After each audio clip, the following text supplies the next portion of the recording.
महाराज म्हणतात की सत्याच्या वाटेने जर आपण गेलो तर त्याचं फळ आपल्याला हे चांगलंच मिळत असतं. म्हणून काय म्हणतात बघू या अभंगातून, सत्य सत्य देतो फळ, नाही लागताची बळ, घ्यावे देवाचे ते पाय, धीर सकळही उपाय, करावीच चिंता नाही लागत तत्वतः, तुका मने भावे होते सकळ बरवे.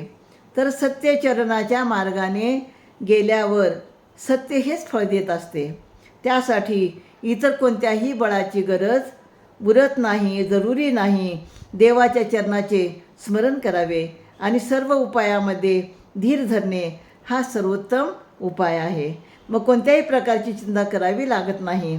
तुकाराम महाराज म्हणतात, भावभक्तीपूर्ण आपण देवाच्या चरणाजवळ श्रद्धा ठेवली की आपले सर्व चांगले होते. आणि म्हणून आपण फक्त आपल्या ईश्वराच्या जवळ आपली श्रद्धा ठेवावी, देवाच्या चरणाजवळ श्रद्धा ठेवून निष्ठा ठेवावी, तर आपल्या सगळ्या इच्छा पूर्ण होत असतात असे अभंगातून सांगतात.